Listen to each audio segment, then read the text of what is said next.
Bwana, mambo vipi? Martin Pepso, na leo nipo Maisha Plus ambako karibu na soko la samaki huko Dodoma mjini kabisa. Bwana, leo tunataka kuzungumzia na ligi yetu ya Tanzania ambayo ilitamatika wiki iliyoisha hii, lakini hivi leo nipo mtaani kupata maoni ya wadau kuhusiana na mwenendo wa ligi yetu ya Tanzania.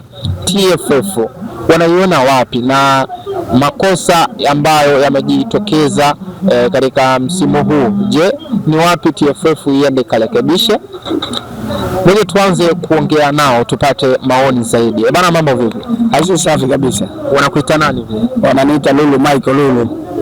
Lulu Michael, tumeona ligi yetu ya Tanzania ikiendelea vizuri, lakini kuna madhaifu ambayo yameonekana. Unadhani TFF msimu huu ifeli wapi?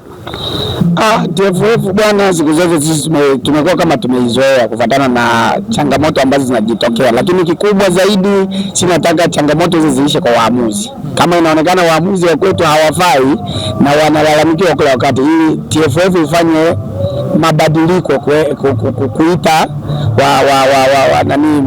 waamuzi kutoka sehemu mbalimbali ili ligi yetu iweze kuwa bora, kwa sababu ligi ikiharibiwa na waamuzi, maana yake ligi itakuwa, tukisonga mbele kwenda kucheza ligi ya mabingwa ya shirikisho wapi nje na Tanzania, tutakuwa tunashindwa kufanya vizuri, kwa sababu tutakuwa tunatetewa na waamuzi ndani, lakini mwisho siku tukitoka nje tunashindwa kufanya vizuri.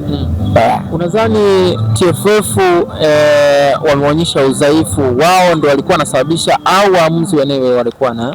Inawezekana wao ndio sababu, kwa sababu mtu anapofanya kosa unaliona ni dhahiri hili ni kosa, unamfungia mechi 3, maana yake hakuna adhabu atakayoona. Ataona tu ni swala la kawaida na atakuwa anaendelea kufanya.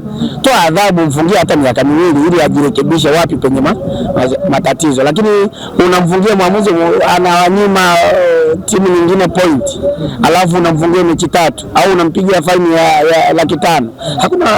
Hakuna atakachoona cha ajabu. Inawezekana kaongea na hiyo timu nyingine ili timu nyingine iafirike.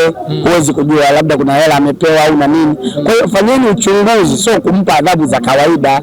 Wao wanafanya uchunguzi kwamba hili jambo amefanya makosa ya kibinadamu au la. So unadhani labda TFF irekebishe wapi msimu ujao? Yaani, kwa maoni yangu mimi napenda tu, kama kwa sababu hao waamuzi wa kwetu tumewalalamikia sana. Imeshafika wakati mpaka mzee Baharesa mwenyewe amesema, bwana, timu yangu nataka nipeleke hata ligi ya Zanzibar kwa sababu nimechoka. Sasa imefika wakati tubadilike, kwamba waamuzi watoke sehemu zingine ili wa kwetu waweze kujifunza kupitia wao. Unadhani litakuwa hilo ndo suluhisho ambalo litaipandisha ligi yetu kuendelea kusalia kwenye nafasi za juu zaidi? Inawezekana, kwa sababu kama ni waamuzi wetu tulishawazoea na malalamiko yamesha, na kule mechi za kimataifa tunashindwa